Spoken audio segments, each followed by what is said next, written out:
بسم اللہ الرحمن الرحیم۔ عزیزان من، آج ستمبر 1982 کی 24 تاریخ ہے اور درس قرآن کریم کا آغاز سورہ الطور کی آیت 38 سے ہوتا ہے۔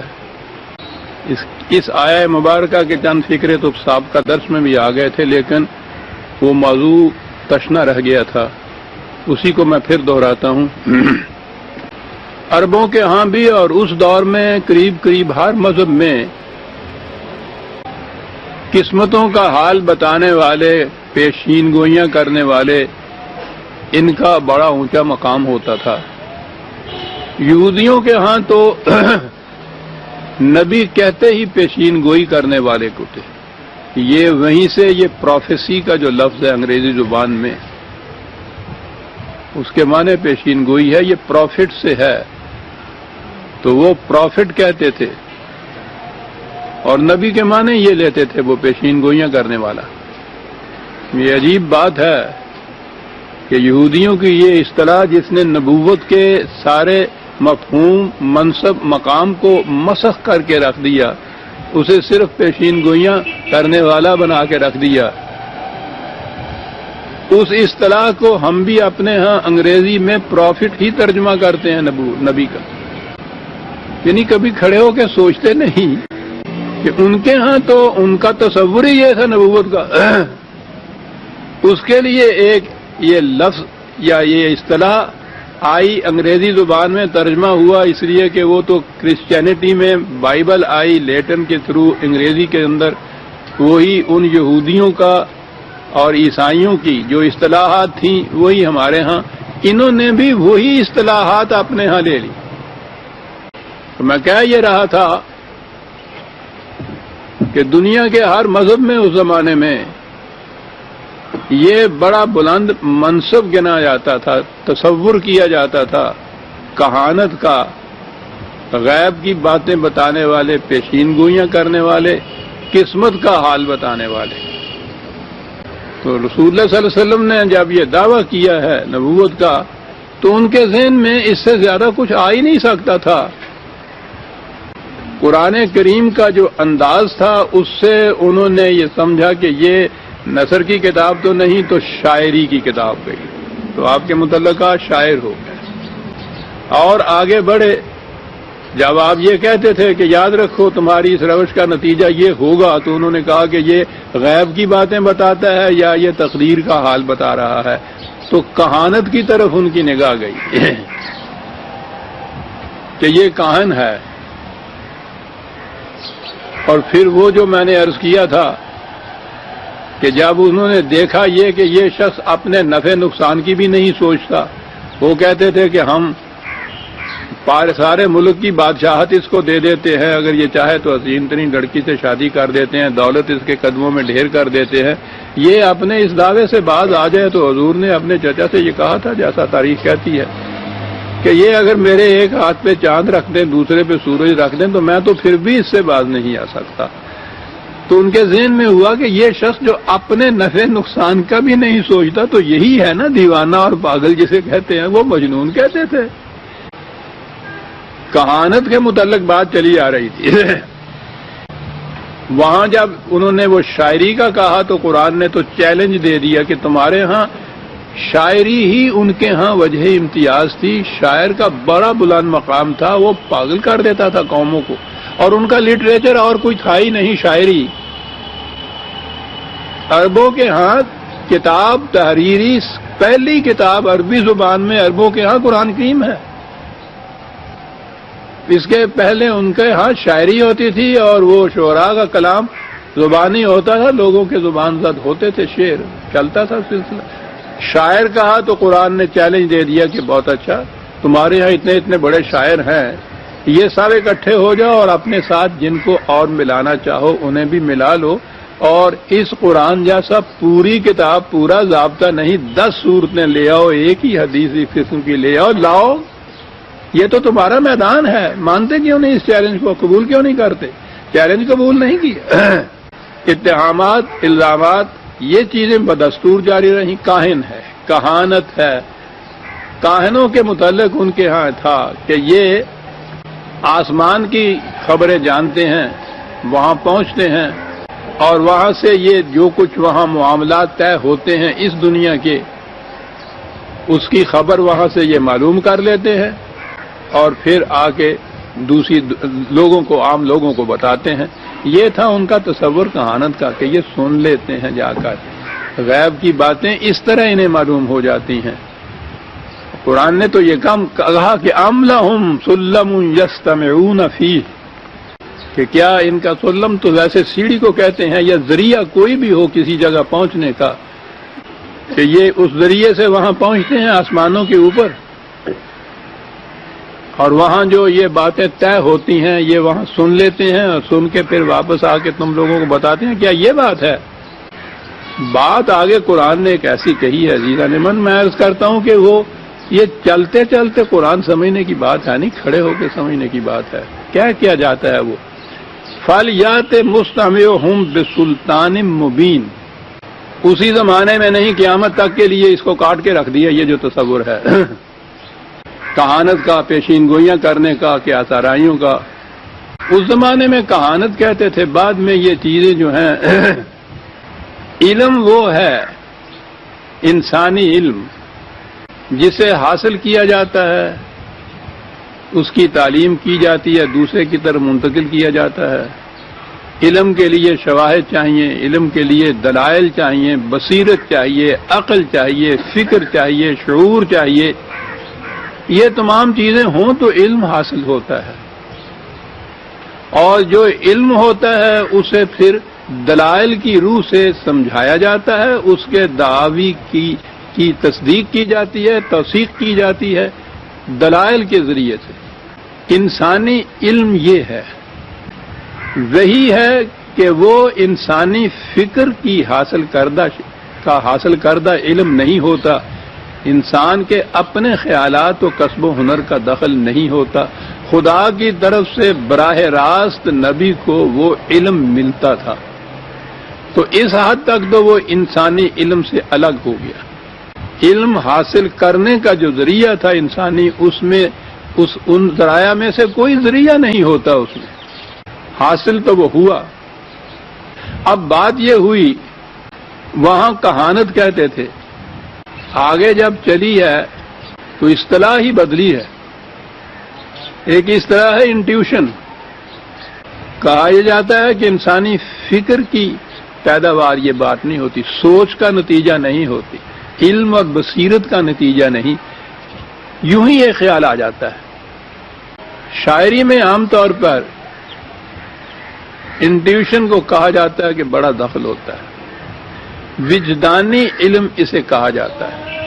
وہ میں نے کہا تھا کہ یہ شاعروں کا دعویٰ یہ ہوتا ہے، یہ آتے ہیں غیب سے، یہ مضامی خیال میں غالب سریر خامہ نوائے سروش ہے۔ ایرانیوں کے ہاں اس فرشتے کو سروش کہتے تھے جو ان خیالات کو شاعروں تک لاتا تھا اور پہنچاتا تھا۔ وہ وحی کی بات ہی تھی، حقیقت میں الفاظ بدل دیے تھے انہوں نے۔ ادھر سے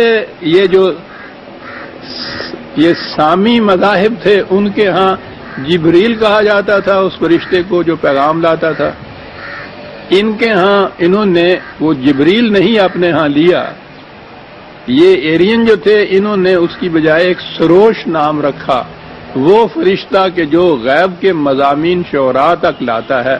تو اس لیے غالب سریر خامہ، کیا بات ہے غالب کے انداز بیان کی، سریر خامہ نوائے سروش ہے، اسے وجدان کہتے ہیں۔ یہ آتے ہیں غیب سے یہ مضامی خیال میں، ان سے پوچھا جائے کہ یہ بات تم کیسے کہتے ہو، تو وہ کہتے ہیں کہ یہ تو ہم نہیں بتا سکتے، اس کے لیے ہم دلیل نہیں دے سکتے کہ ایسا کیوں ہوگا۔ بھئی یہ تو ایک غیب کی بات ہے جو ہم تک پہنچی ہے، ہم نے آپ تک پہنچا دی، دلیل نہیں ہوتی۔ انٹیوشن کے لیے دلیل نہیں ہوتی۔ یہ جو ندائے سروش ہے اس کے لیے دلیل نہیں وہ دے سکتے۔ یہی چیز یہ جو قسمت بتانے والے ہیں، اگر ان سے پوچھا جائے کہ تم جو کہتے ہو کہ بھئی تم اس ملک کے بادشاہ بن جاؤ گے، تو کیا دلیل ہے تمہارے پاس اس کے لیے؟ وہ کہتے ہیں کہ اس کے لیے دلیل نہیں ہوتی، یہ چیزیں دلیل سے نہیں ثابت کی جا سکتی، یہ تو غیب کی بات ہے، ہم تک پہنچی، ہم نے تم تک پہنچائی، دلیل نہیں ہوتی، یہ یاد رکھیے اس چیز کو۔ انٹیوشن کے لیے، وجدان کے لیے، ندائے سروش کے لیے، اس کے لیے دلیل نہیں دی جا سکتی۔ یہ بھی جو آپ کے ہاں گگڑ باب یہ کہتے ہیں نا، یہ جو بیٹھے ہوتے ہیں فٹ پاتھوں پہ قسمت باچنے والے، یہ جو ہاتھوں کو دیکھ کے بتانے والے، وہ غیب کی بات بتاتے ہیں کہ تمہاری شادی 10 سال کے بعد ہوگی۔ بھئی کیسے کہتے ہو تم کو؟ یہ علم انسانی کی روح سے کہا جائے گا تو وہ بتائے گا کہ میں نے یوں اندازہ لگایا ہے، وہ بتائے گا اس کے لیے۔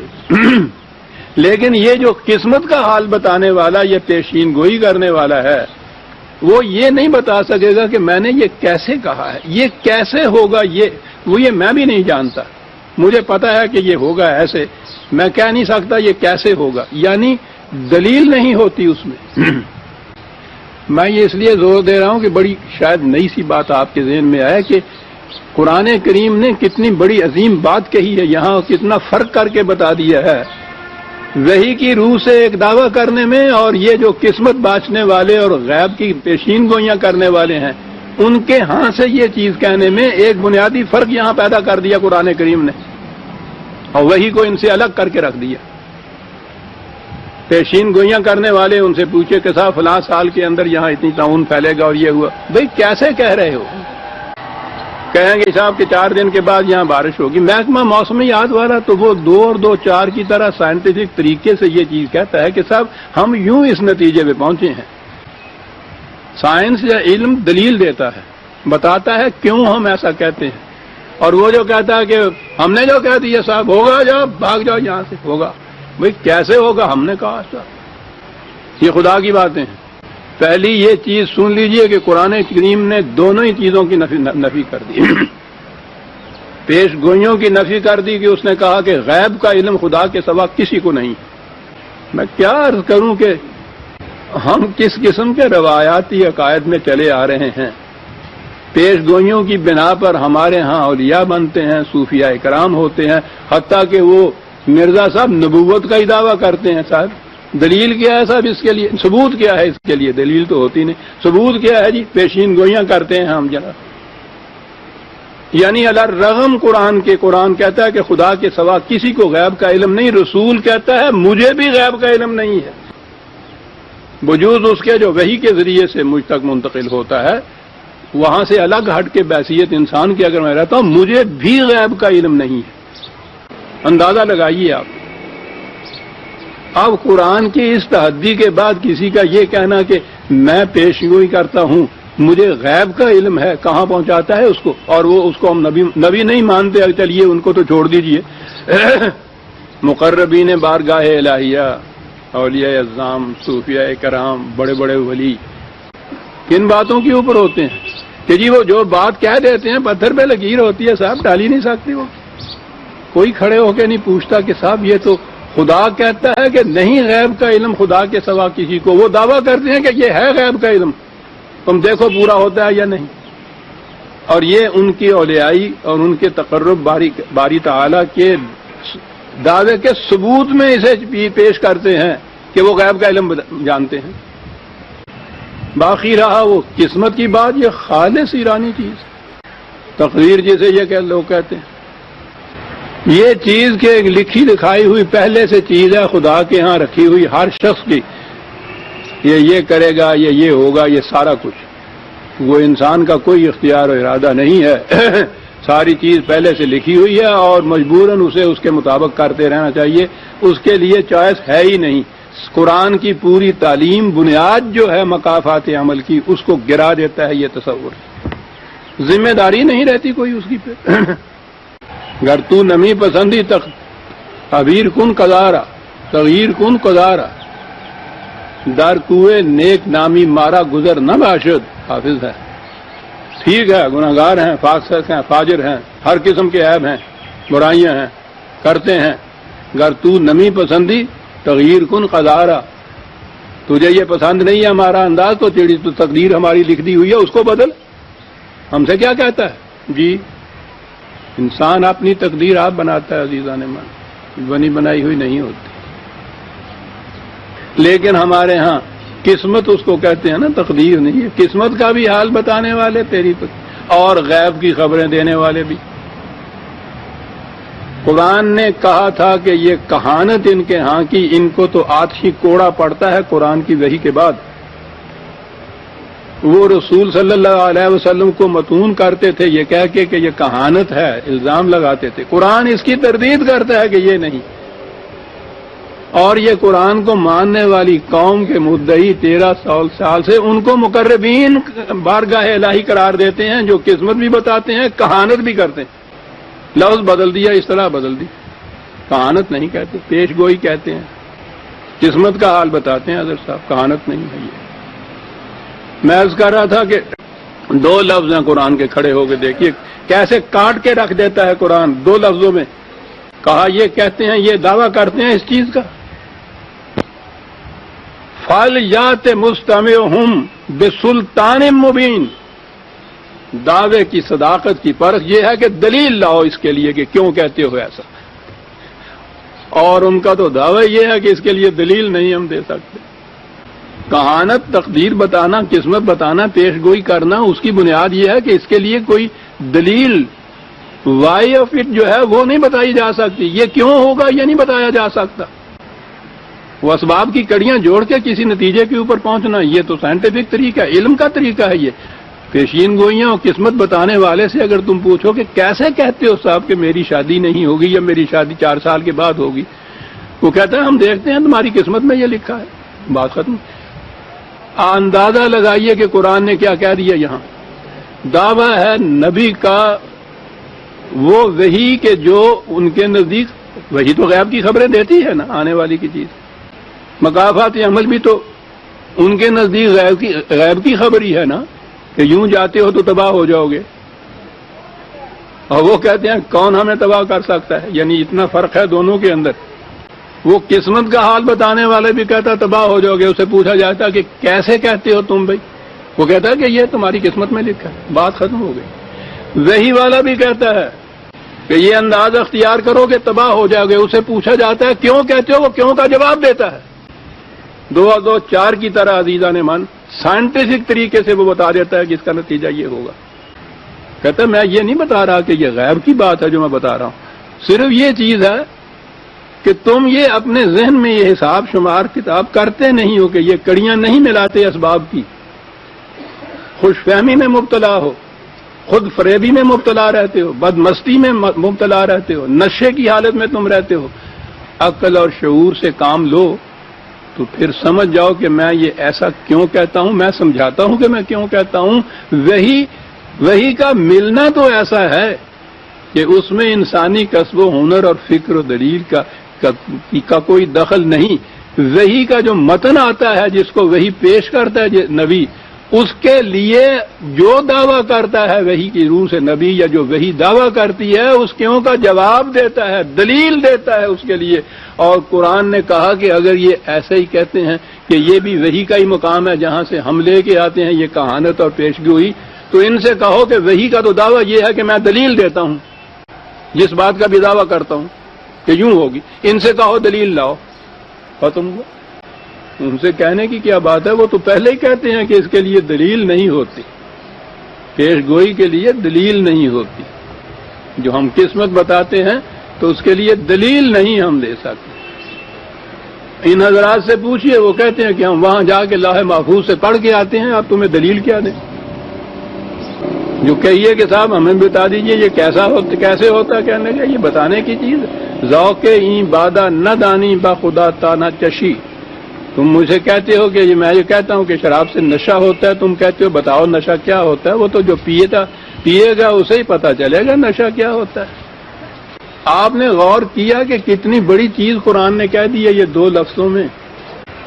وحی میں اور انسانی دعاوی میں جو وحی کے بغیر کیے جاتے ہیں، بنیادی فرق یہ بتا دیا کہ انٹیوشن آج کی اصطلاح میں انٹیوشن یا وجدان یا ندائے سروش یا جس چیز کو بھی آپ پیشین گوئیاں کہتے ہیں، قسمت کا حال بتانے والے ہیں، وہ جو دعویٰ کرتے ہیں اپنے دعوے کے لیے دلیل نہیں کوئی لا سکتے کہ ہم ایسا کیوں کہتے ہیں. وہی جو دعویٰ کرتا ہے دلیل دیتا ہے کہ میں ایسا کیوں کہتا ہوں. صاحب دلیل نہیں دیتے تو قرآن کی روح سے مسترد کرنے کی بات ہے. ہاتھوں برہانکم ان کنتم صادقین. دعویٰ کتنا عجیب ہے. سچے ہو اگر تم اپنے دعوے میں جیسا میں کرتا ہوں، لاؤ دلیل، لاؤ اپنی. فیصلہ کن قول فیصل دلیل ہے قرآن کی روح سے وہی کی. ہاتھوں برہانکم ان کنتم صادقین. برہان لاتا ہوں. یہ جو پیش کرتے ہیں یہ پہلے ہی کہتے ہیں کہ اس کے لیے برہان اور دلیل جو ہے، سلطان جو ہے، یہ نہیں ہے. یہ تو یہ علم ہے خدا کی طرف سے ہمیں آتا ہے. تو آپ نے غور فرمایا جو میں نے عرض کیا تھا کہ یوں بظاہر نظر آتا ہے کہ یہاں اس کا کوئی ربط نہیں ہے. یہ جو آگے بات کہی گئی ہے، عزیزان امان کیا پوچھتے ہیں کہ کیا ربط نہیں؟ وہ تو اتنی عظیم بات کہہ گیا ہے، ایک ابدی حقیقت بیان کر گیا ہے. وہی اور یہ جو مدعیان ہیں اسی قسم کی چیزیں بتانے والے، ان دونوں کے درمیان اتنا بڑا بنیادی فرق بتا گیا ہے اس کے اندر کہ وہی جو دعویٰ کرتا ہے اس دعوے کی تائید میں دلیل پیش کرتا ہے. یہ جو دعوی کرتے ہیں اس قسم کے، ان سے پوچھئے، یہ پہلے ہی کہہ دیتے ہیں کہ اس کے لیے دلیل نہیں دی جا سکتی، کیوں کا جواب نہیں دیا جا سکتا تھا. سن لیا آپ نے. پھر بات تو اس کہانت کی تھی. آپ کے ہاں یہ کشف اور الہام اور تروش، پیشین گوئیاں، غیب کی باتیں اور تقدیر اور قسمت بتانے والے سب اس کے اندر آ جاتے ہیں. دعوی ان کی بھی یہ ہے کہ جو ہم کہتے ہیں اس کے لیے ہماری اپنی فکر کی یہ تراشیدہ بات نہیں ہے، غیب سے یہ چیزیں آتی ہیں. وہ کہتے ہیں نبی کو بھی کہ تم بھی تو کہتے ہو کہ غیب سے آتی ہیں. کہا کہ دونوں میں فرق آؤ تمہیں بتاؤں. میں جو کہتا ہوں کہ غیب سے ملی ہے اس کیوں کا جواب دیتا ہوں کہ کیوں ایسا ہوگا. تم پہلے یہ کہتے ہو کہ ہم کیوں کا جواب نہیں دے سکتے. اور یہ اس زمانے کی کہانت کی بات ہی نہیں ہوئی، قیامت تک کے لیے یہ بات ہو گئی. جسے آپ انٹیوشن یا وجدانی علم کہتے ہیں، یہ پیشین گوئیاں کرنے والے، یہ کشف اور الہام، اور یہ کہتے ہیں قرآن کی روح سے. یہ تمام دعوی باطل ہے، قرآن کے خلاف جاتے ہیں. وہی کو اگر دلیل پیش کرتے ہو تائید میں کہ یہ بھی تو علم ایسا ہے جس میں انسان کی فکر کا دخل نہیں، اس نے کہا کہ یہ ٹھیک ہے. پھر میں دوہرا دوں، ذریعہ علم کے روح سے ایسا ہے جو میں کہتا ہوں نبی یہ کہتا ہے کہ اسے پھر تم دیکھو میں دلیل پیش کرتا ہوں اس کے لیے. تو یہ جو معیار ہوا اس کے لیے، قول فیصل ہوا اس چیز کے، کسی چیز کے جانچنے کے لیے جو دعویٰ کوئی کرتا ہے وہ دلیل ہے. اور دلیل بھی سلطان یہ خود روشن، دوسری چیز کو روشن کرنے والی دلیل اتنی واضح، مبہم نہیں ہونی چاہیے، ابہام نہیں اس کے اندر ہونا چاہیے. پیشین گوئیوں کا تو مدار ہی ابہام پہ ہوتا ہے. اس کے بعد ان کے جو پیرا اور معتقدین ہوتے ہیں، جب ان سے کہو کہ صاحب یہ تو یہ کہا تھا انہوں نے اور یہ نکلا، کہنے لگے تم سمجھے نہیں، کہا یہ تھا، اس کے معنی یہ تھے. وہ اتنا مبہم ہوتا ہے. پیشین گوئیوں کو پھر چسپاں کرتے ہیں، ان کا ابہام دور کر کے ان کے معنی پہنا کے سلطان مبین ہے. واہ واہ، کیا عرض کروں، کیا ماتو چیزیں دیگری کتاب ہے یہ. جی یہ تو یہ رہے کہ آزارائیاں کرنے والے. یہ عیسائی بھی تھے، یہودی بھی تھے. یہ پہلی چیز جو ہے یہ یہودی اور یہ قریش، یہ ان دونوں کے ہاں مشترک تھی. یہودیوں کے ہاں میں نے عرض کیا نا کہ ان کے جو معبد تھے، ان کے ہاں ٹیمپل، مندر، ان کے ہاں یہ نبی ہوتے تھے پیشین گوئیاں کرنے والے. قریش کے ہاں یہ کاہن ہوتے تھے. وہ ہوا. اب عیسائی آ گئے، کہنے لگے ان کی دیکھیے، کہتے ہیں کہ خدا کے ہاں یہ نہیں، یہ بھی انہی کا عقیدہ، میں معاف رکھیے دوسری جگہ ہے عیسائیوں کا عقیدہ ابن اللہ کا جہاں آیا ہے. یہ ان مذاہب میں یہ بھی چیز تھی، خدا کی بیٹیاں جن کو کہتے تھے. دیوتا بھی ہوتے تھے اور دیویاں بھی ہوتی تھیں. ان کے ہاں بھی یہ وہ فرشتوں کو خدا کی بیٹیاں بھی کہتے تھے. یہ تصور تھا فرشتوں کا، اس قسم کی مخلوق کا ان کے ہاں. تو لیکن انہیں وہ بیٹیاں کہتے تھے، وہ دیویوں کی طرح سے ہی وہ مانتے تھے۔ عربوں کے ہاں بھی یہ جو ان کے بت تھے ان میں یہ بیٹیوں یا یہ سے مؤنث کہتے ہیں نا، وہ بھی ان کے ہاں یہ تھے، وہ انہیں خدا کی بیٹیاں مانتے تھے۔ کہنے لگے کہ یہ دیکھیے وہ خدا کی بیٹیاں۔ عیسائیوں کے اس دعوے کو تو قرآن نے ایک فقرے میں رد کر کے رکھ دیا۔ ان کا دعویٰ یہ ہے کہ حضرت عیسیٰ علیہ السلام خدا کے بیٹے تھے۔ قرآن نے کہا کہ خدا کی تو بیوی نہیں تھی تو بیٹا کیسے ہو سکتا تھا؟ عجیب بات ہے وہ کہ وہ حضرت مریم علیہ السلام کو خدا کی بیوی نہیں مانتے، اور قرآن نے یہ کہا کہ اب دیکھا کہ دلیل کتنی محکم ہے کہ یہ اولاد بیٹا ہو بیٹی ہو، اولاد تو ہو ہی نہیں سکتی جب تک کہ مرد اور عورت مؤنث اور مذکر کا اختلاط نہ ہو۔ تو تم خود مانتے ہو کہ خدا کی بیوی تو نہیں ہے، تو جس کی بیوی نہیں ہے اس کا بیٹا کیسے ہو سکتا ہے؟ چار فکروں کے اندر ساری بال کاٹ کے رکھ دی اور انہی کے اوپر برسا دی کہ تم بھی مریم علیہ السلام کو خدا کی بیوی تو نہیں مانتے نا، تو بیوی تو ہے نہیں۔ ہم تو نہ اولاد مانتے ہیں نہ بیوی مانتے ہیں، لیکن تم اولاد مانتے ہو تو بیوی تو نہیں مانتے نا تم بھی کہ خدا کی کوئی ہے۔ تو کہا کہ جس کی بیوی نہیں ہے اس کے یہاں بیٹا کیسے ہو جائے گا؟ نے غور کیا، سائنٹیفک دلیل ہے، کچھ نہیں کہہ سکے اس کے مقابلے میں۔ انہیں کہا یہ قریش جیسے جو تھے خدا کی بیٹیاں ماننے والے، کہنے کا ذرا ان کو دیکھیے، بظاہر ان سے پوچھئے تو خدا کو بڑا مانتے ہیں اپنے۔ حالت ان کی یہ ہے کہ انہیں اگر کہیں خبر مل جائے کہ ان کے ہاں بیٹی پیدا ہوئی ہے تو رنگ ان کا سیاہ پڑ جاتا ہے، منہ چھپاتے پھرتے ہیں، اور اس کے بعد کوشش کرتے ہیں کہ اس کو زندہ ہی دفن کر دیا جائے۔ بیٹی ان کے نزدیک اتنی قابل نفرت کیا ہے، اور اندازہ لگائیے کہ اپنے ہاں تو یہ بیٹوں کے لیے دعائیں مانگتے ہیں اور بیٹے ہوتے ہیں خوشخبری، خدا کے ہاں کہتے ہیں بیٹی ہے، یعنی انہاں نالوں میں گیا گزریا۔ یعنی کیا بات ہے، یہ ساری چیزیں رد کر کے کہا یہ دلائل و برہان تو علم کی بات تو ہے نہیں، تو کیا ایک اور بات ہو سکتی ہے؟ ام تسألہم اجرا فہم من مغرم مثقلون، کیا یہ بات ہے کہ تم جو اپنا دعویٰ منوانا چاہتے ہو ان سے، اس کے بدلے میں ان سے تم کچھ معاوضہ مانگتے ہو جو ان کے اوپر بہت گراں گزر رہا ہے، اور یہ کہتے ہیں کہ نہیں بھائی اس بھاؤ کے اس سودے پہ تو ہم نہیں خرید سکتے، یہ چیز رکھو تم اپنے ہاں۔ یعنی دعوی جو ہیں ان کے لیے دلیل کی روح سے تو کوئی چیز نہیں کہہ سکتے۔ اب یہی ہو سکتا ہے نا کہ بھئی چیز تو مجھے پسند ہے، بہت ٹھیک ہے جو تم کہتے ہو، جو تم کہتے ہو یہ خالص ہے، میں مانتا ہوں خالص بھی ہے، سب کچھ ہے، لیکن بھئی پڑتی نہیں ہے، ہمیں مہنگی ہے، دام زیادہ ہیں اس کے، ہم نہیں خرید سکتے۔ کہنے لگے کہ یہ بھی بات ہو سکتی ہے، کیا تم ان سے کچھ معاوضہ مانگتے ہو؟ اور قرآن نے تو قدم قدم پہ کہا ہے۔ رسول ایک پہلی سانس میں جب یہ کہتا ہے، آپ نے دیکھا نا سورہ ہود وغیرہ یا سورہ شعراء میں یہ دعوے، ہر نبی پہلے دعوے کرتا ہے عبد اللہ، معصومیت صرف خدا کی اختیار کر، لا اسألکم علیہ من اجر، اس کے ساتھ کہتا ہے کہ میں تم سے اس کا کوئی معاوضہ نہیں مانگتا۔ اور یہ ہے بڑی بنیادی چیز، جو شخص معاوضہ نہ مانگے اور کوئی بات کہے، اس قابل ہوتی ہے اس کی بات کے کھڑے ہو کے سوچ لیا جائے کہ اس کا اپنا فائدہ تو اس میں ہے نہیں، مجھے کہتا ہے کہ اس میں تمہارا ہی فائدہ ہے، تو سوچ لینا چاہیے۔ اگر نظر آ جائے کہ اس کا اپنا فائدہ بھی اس کے اندر تو پھر نہیں آدمی سوچتا، وہ کہتا ہے یہ مفاد پرست۔ کہا کہ کیا یہ بات ہے کہ یہ کچھ تم سے اس کا معاوضہ مانگتا ہے، اور ایسا معاوضہ مانگتا ہے کہ تم کو وہ جرمانہ نظر آتا ہے، چٹی نظر آتی ہے، نہیں ادا کر سکتے، اس لیے پھٹکار دیتے ہیں۔ ام عندہم الغیب فہم یکتبون، کیا واقعی ان کے پاس وہ غیب کی بات ہے جنہوں نے لکھ لکھا رکھی ہے، اس کو وہ محفوظ کر رکھی ہے؟ یہ چیزیں کہتے رہتے ہیں، ان میں سے کوئی چیز بھی نہیں ہے۔ بات کیا ہے؟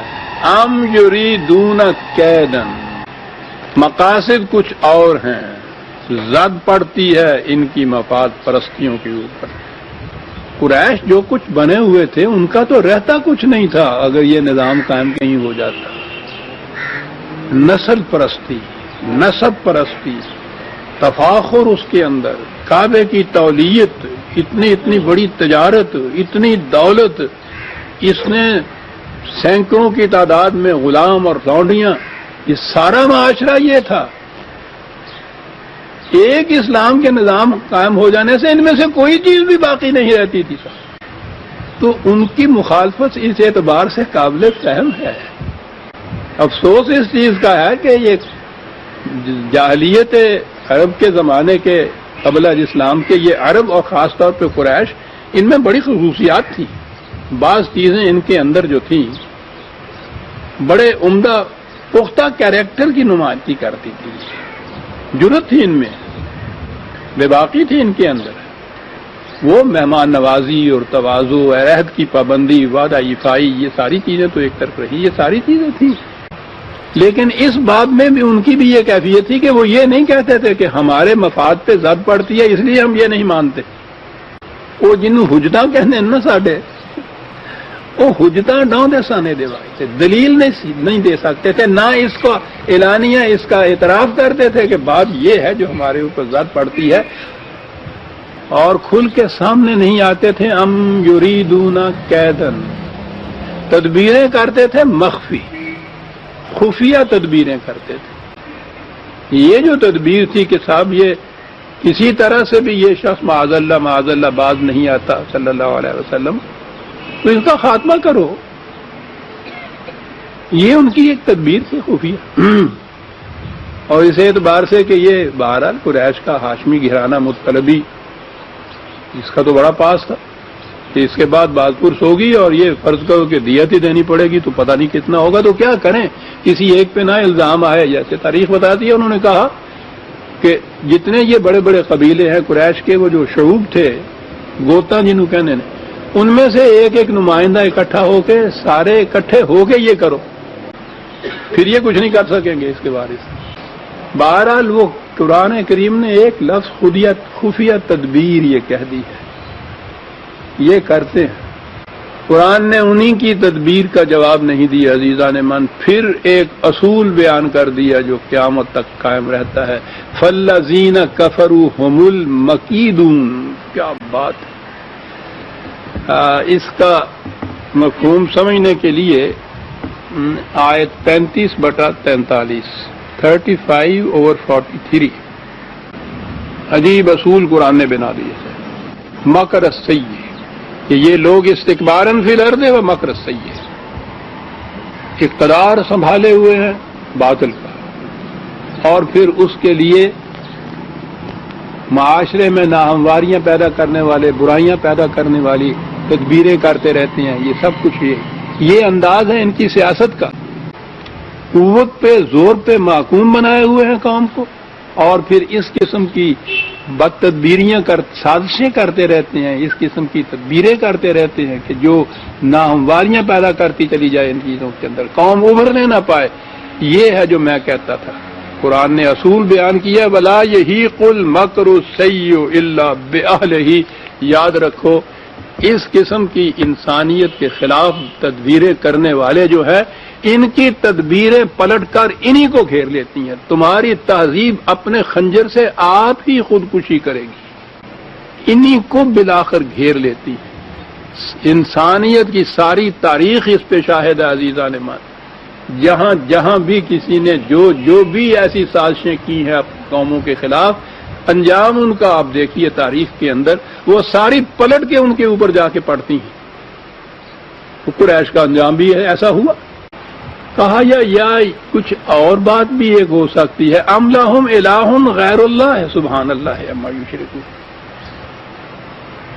ایک تو تم کہتے ہو کہ محکومیت صرف خدا کی ہے، تم تو یہ کہتے ہو وہی ہے صاحب اقتدار.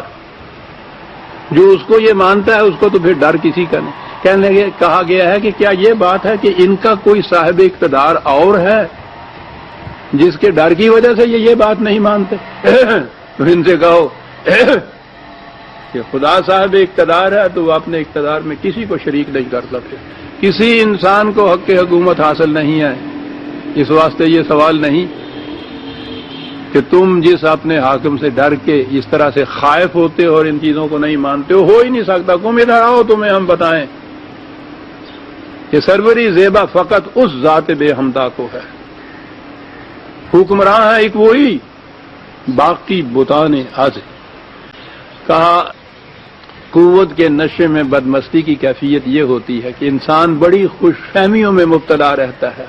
کیا بات کہی, ایسی خوش فہمیاں کہ وَإِن يَرَوْا قِسْفًا مِّنَ السَّمَاءِ سَاقِطًا يَقُولُوا سَحَابٌ مَّرْكُومٌ, اگر نظر آ جائے ان کے اوپر کہ یہاں آسمان پہ یا اس فضا کے اندر کوئی چیز ایسی ہے کہ جو گری اگر وہاں سے تو نیچے تباہ کر دے گی ان کو, آنکھوں میں نظر آ جائے اس قسم کی چیز, تو اس کے متعلق کہتے ہیں نہیں, یہ تو ایک ایسا سہانا بادل ہے, یہ برسے گا, ہماری کھیتیاں لہلہا اٹھیں گی. تباہی پیدا کرنے والا ایک عنصر, خوش فہمی کی یہ کیفیت کہ اس کو یہ زندگی عطا کرنے والا بادل سمجھے ہوئے ہوتے ہیں. بات کتنی عجیب.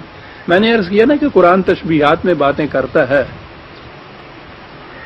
یہ اقتدار کے نشے میں بدمست, خوش فہمیوں میں مبتلا, جو ایسے نہیں باہر کھڑے ہوئے دیکھ رہے ہیں, ان کو نظر آتا ہے کہ تباہی ہے ان کی آ رہی ہے, سانپ ڈس رہے ہیں, بڑے بڑے گہرے غار ہیں جن کے کرانے پہ کھڑے ہیں, انہیں یہ کچھ نہیں نظر آتا. نہ صرف یہ کہ نظر نہیں آتا, ان چیزوں میں وہ اپنی زندگی کے آثار دیکھتے ہیں, مرفع الحالی دیکھتے ہیں. وہ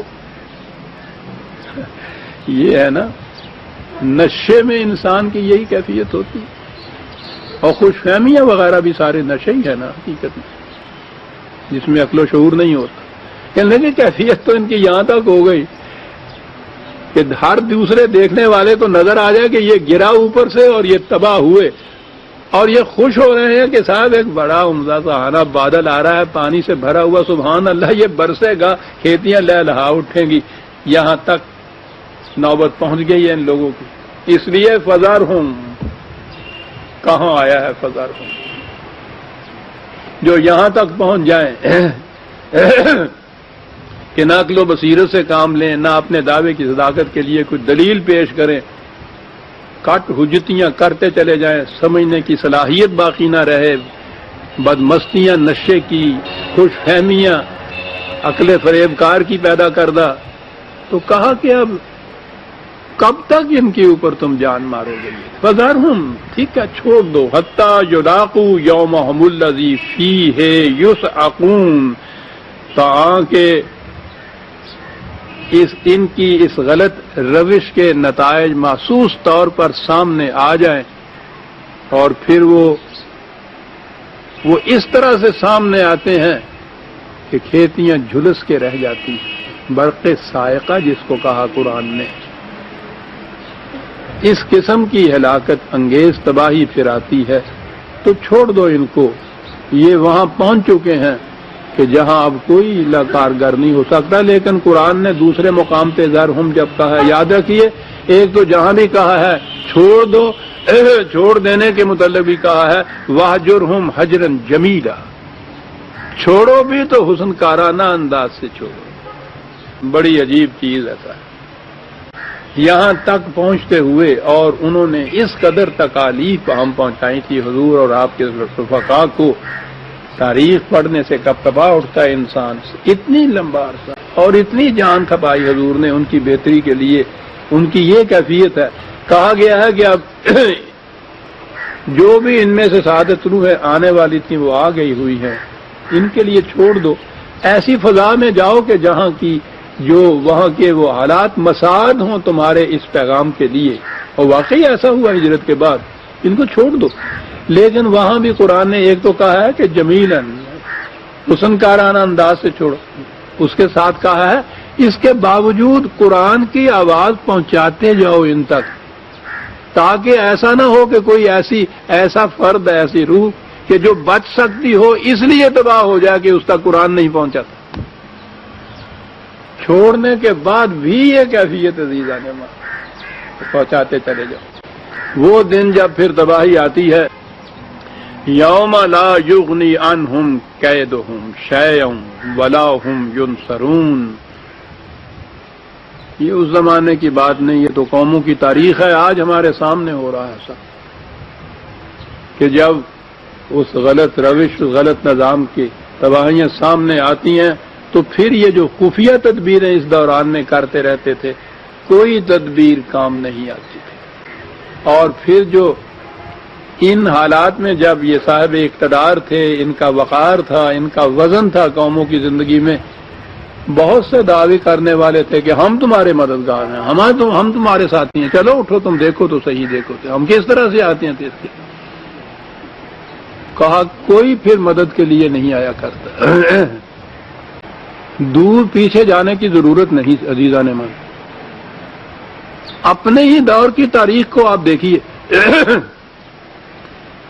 جس قوم کے سہارے، اس کی مدد کے آسرے، اس کے وعدوں کے اوپر ہم نے کوئی قدم اٹھایا، ہم سے مراد صرف اہل پاکستان ہی نہیں ہے، باقی مسلمان ممالک بھی جو سپر پاور کے سہاروں پہ جی رہے ہیں، کسی نے بھی وعدہ ایفائی کی ان کے ساتھ؟ وَلَا هُمْ يُنصَرُونَ، کیا بات قرآن کہہ گیا ہے؟ کیوں ان کے ان وعدوں کے اوپر نہ رہو، ان پہ اعتماد مت کرو۔ اس وقت جب برا وقت آئے گا تمہارے اوپر تو پھر کوئی مدد کے لیے نہیں آ سکے گا، بچا نہیں کوئی سکے گا۔ جو کچھ ہوا ہے فلسطین میں پچھلے دنوں وہ تو بیان ہی نہیں کیا جا سکتا، میں تو بہرحال اس کو برداشت نہیں کر سکا۔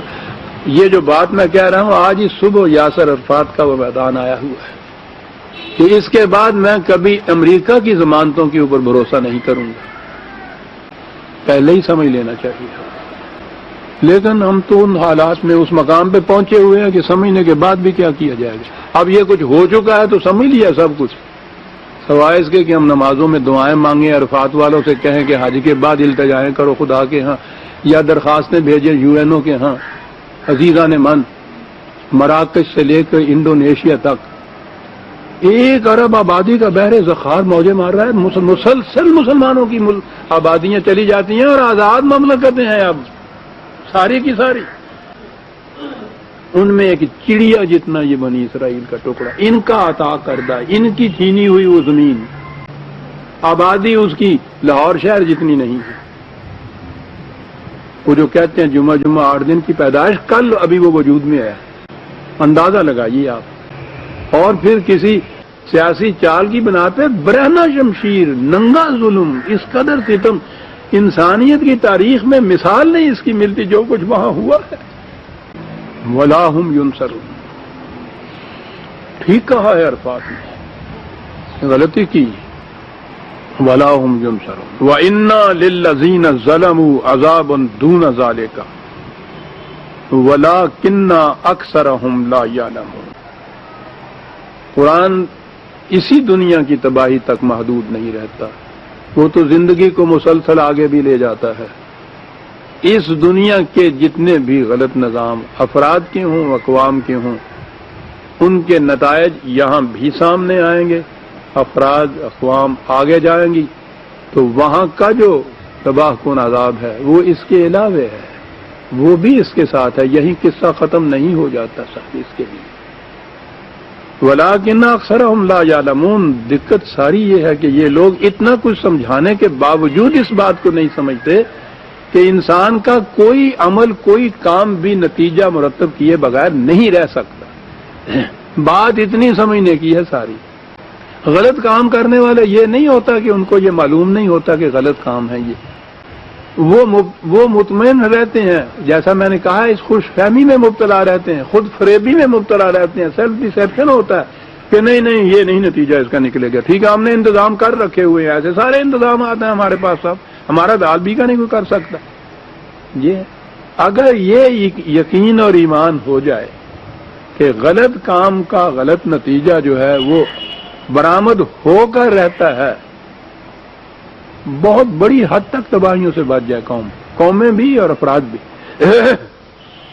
اور آخری آیت پھر آ گئی، اتنا کچھ کہنے کے بعد وَاصْبِرْ لِحُکْمِ رَبِّکَ، خدا کی حکومت، خدا کی حاکمیت کو قائم کرنے کے لیے جو کچھ تم کرتے چلے جا رہے ہو، وَاصْبِرْ، استقامت سے اس کے اوپر جمے رہو،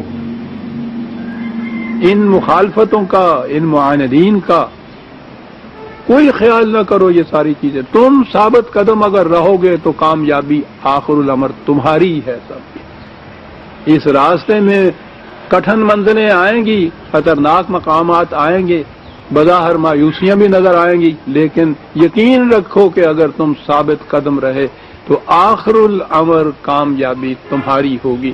فَإِنَّكَ بِأَعْيُنِنَا، اس لیے کہ یہ نہیں ہے کہ تم جو کچھ کرتے ہو اس کی نگرانی کوئی نہیں کرتا. کیا خوبصورت انداز میں یہ کہا کہ تم ہماری زیر نگرانی یہ کچھ کر رہے ہو. ہمارے ہی بتائے ہوئے قوانین ہیں، اصول ہیں، ضوابط ہیں، جن کے مطابق تم زندگی بسر کر رہے ہو، جن کے مطابق تم یہ اتنی بڑی لڑائی لڑ رہے ہو. اور یہ جو چیز ہے کہ ہم دیکھ رہے ہیں، بات یہ ہے کہ وہ جو کہا گیا ہے ان قوانین اور ان ضوابط میں وہ اتنا اٹل اور یقینی ہے کہ ہو نہیں سکتا کہ اس کے مطابق تم زندگی بسر کرتے جاؤ اور وہ نتائج نہ نکلیں جو اس میں ہم نے کہے ہیں. کرنا کیا ہے؟ وَاصْبِرْ تو استقامت ہے صرف. وَسَبِّحْ بِحَمْدِ رَبِّكَ حِينَ تُقُومُ وَمِنَ اللَّيْلِ فَسَبِّحْهُ وَإِدْبَارَ النُّجُومِ. اب ہمارے ہاں تو جب میں نے عرض کیا ہے کہ مذہب میں دین بدلا تو یہاں بھی یہ سبح وغیرہ کا لفظ قرآن میں تسبیح کا لفظ آیا ہے تو یا تو اس کے معنی تسبیح ہی آ گئے جو خود مسلمانوں کے اندر غیروں سے مانگی ہوئی ایک چیز ہے جو آئی ہوئی ہے. یعنی عربوں کے ہاں جاہلیت میں بھی تسبیح نہیں ہوتی تھی.